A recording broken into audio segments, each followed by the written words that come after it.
Salam alaikum, bienvenue à tous dans cette vidéo. Alors, nous allons essayer de revoir un peu ce qui a été vu dans le premier TP de compilation, donc du langage Lex, les expressions régulières avec Lex, donc de l'analyse lexicale. Donc pour cela, nous avons utilisé le logiciel Edit plus Text Editor et nous avons pris comme code de base le code donné dans la fiche de TP. Alors, donc on ouvre un peu notre éditeur. Alors lorsqu'on ouvre, on fait File New Lex, nous avons un code de ce genre. Donc, nous avons dit que nous allions modifier notre code de façon à partir sur cette base-là. Alors, nous avons la partie du code qui va être copiée telle qu'elle. Nous avons l'espace dans lequel nous allons travailler et ensuite deux fonctions, la main et le YWrap. Donc sans plus tarder, nous allons vers notre fiche de TP. Donc elle nous demande de donner sous Lex le code qui identifie et affiche un message suivant le tableau suivant. Donc nous devons reconnaître des opérateurs, une suite de F, 2 AB ou plus ou des mots de longueur 3. Donc dans notre code, avant de commencer, ce qu'on va faire, c'est qu'on va, comme nous l'avons dit, donner le code Lex, le point plus, avec une action à faire. Donc juste à écrire erreur.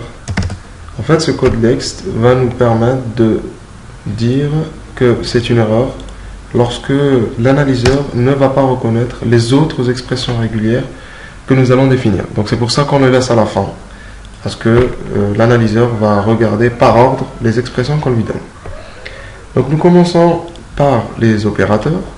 D'accord ? Alors dans les opérateurs, on doit reconnaître le plus, le moins, le symbole de multiplication, ainsi que le symbole de division. Donc ça, ce sont les caractères à reconnaître. Mais pour écrire du Lex, ce qu'on fait, c'est qu'on se réfère à notre tableau des expressions régulières, d'accord ? Et on regarde qu'ici, nous avons, pour reconnaître des caractères, une classe de caractères, il suffit de les mettre entre crochets. Donc on revient dans notre Edit plus, on met tous les opérateurs entre crochets, et on donne l'action à exécuter. Bon, dans notre cas, les actions à exécuter seront juste de l'affichage de messages pour le moment. Donc toujours un printf et puis dire ceci est un opérateur. Voilà, avec un saut de ligne. Donc pour essayer, donc comme on a dit, pour compiler, nous cliquons sur le petit 1 qui est l'exfile compile. Donc là, j'ai pas enregistré mon fichier, donc je vais le faire. Je vais aller dans mon bureau. Je vais créer un nouveau dossier, je vais l'appeler TP1 par exemple compilation. Je vais nommer mon fichier juste TP1 et mettre l'extension en .l. J'enregistre. Alors, vous regardez ici, j'ai une petite erreur, donc negative range in character class. Donc ça veut dire que je n'ai pas respecté un peu le code ASCII. Et puis surtout parce que le tiret, généralement, si on regarde toujours dans le tableau des expressions régulières, il sert plutôt à définir une classe de caractères, ou plutôt un intervalle dans une classe de caractères. Donc comme vous le voyez ici, le tiret sert à dire toutes les lettres entre J et O. Donc, pour éviter cette erreur, il suffit de mettre le moins au départ, et si on recompile, là, on n'a plus de soucis, c'est bon. Donc on clique sur le petit 2 pour construire un analyseur. Encore une autre erreur, regardez. Expected.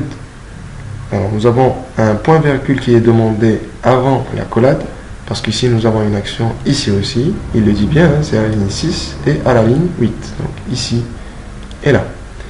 Donc nous rajoutons notre point virgule ici et là.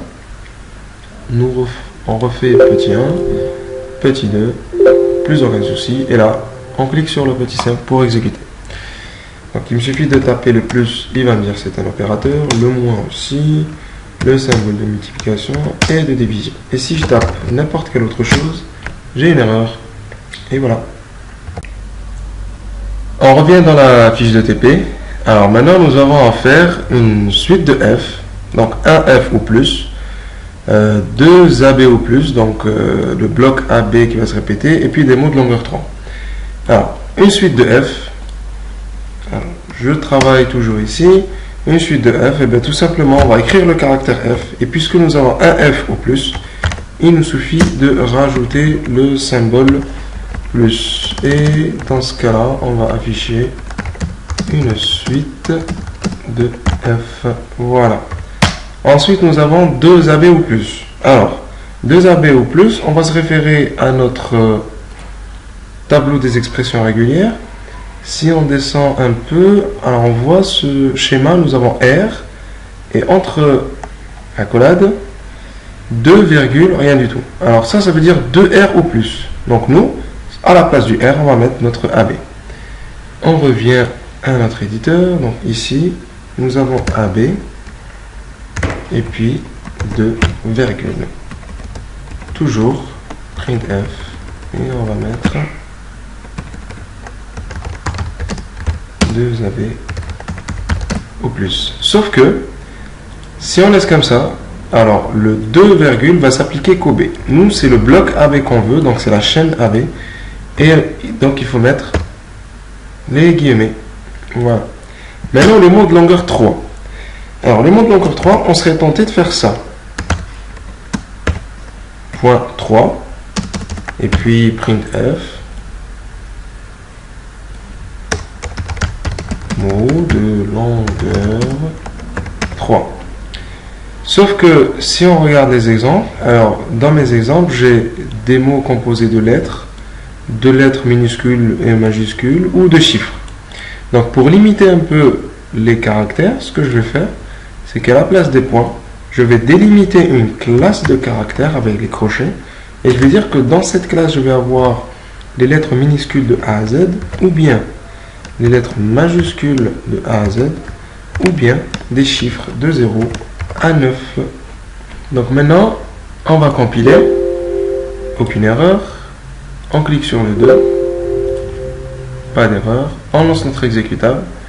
Et là, on dit, alors F, voilà, une suite de F, plusieurs F, une suite de F. Nous avons 2 AB ou plus. Alors, si je mets un seul AB, c'est une erreur. Mais si j'en mets 2, très bien. Si j'en mets 3, très bien. Maintenant, des mots de longueur 3. Alors, par exemple, Y3, C majuscule, c'est un mot de longueur 3. L, c'est un mot de longueur 3, etc., etc.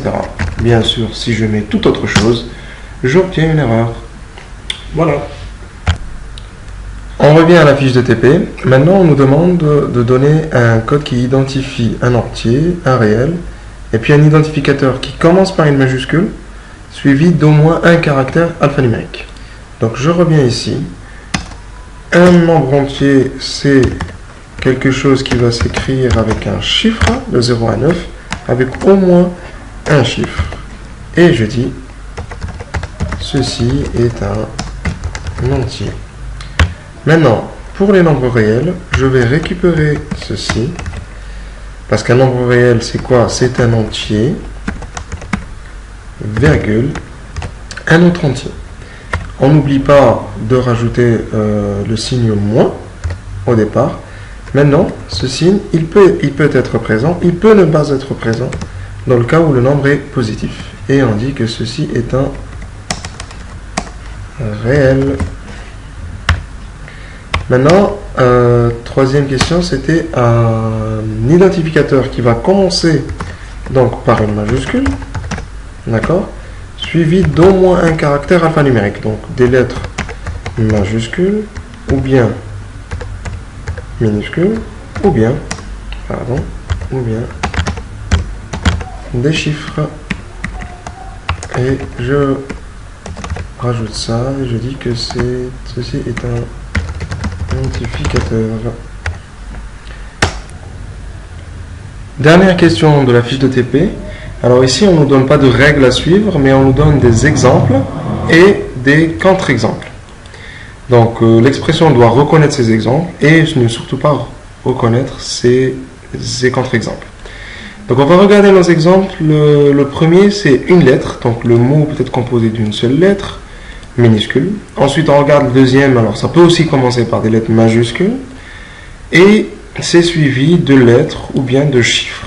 Ok, donc déjà au départ, on peut avoir juste une lettre et une suite de lettres ou de chiffres. Donc on revient à notre éditeur.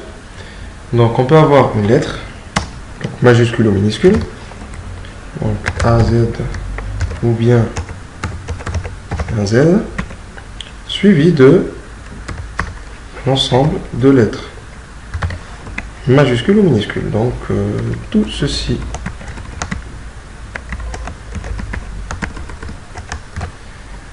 Alors, je mettrai étoile. Pourquoi? Parce qu'on peut avoir un mot qui ne contient qu'une seule lettre. Ok, je reviens vers mes exemples.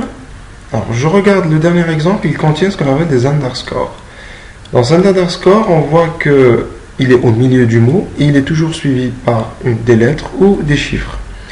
Et dans les contre-exemples, on confirme ça. Alors, un mot ne peut pas se terminer par ne peut pas commencer par un underscore et il ne peut pas y avoir deux underscores qui se suivent. Donc, comment on va résumer ça dans une expression régulière? Donc, on a déjà notre underscore qui va être au milieu. Ok, donc on a au moins une lettre au départ.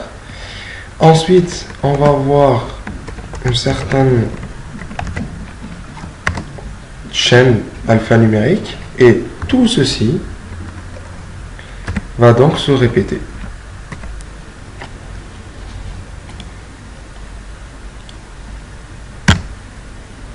Et j'affiche un message pour dire ceci est un identificateur spécial. Alors toujours je rajoute une étoile.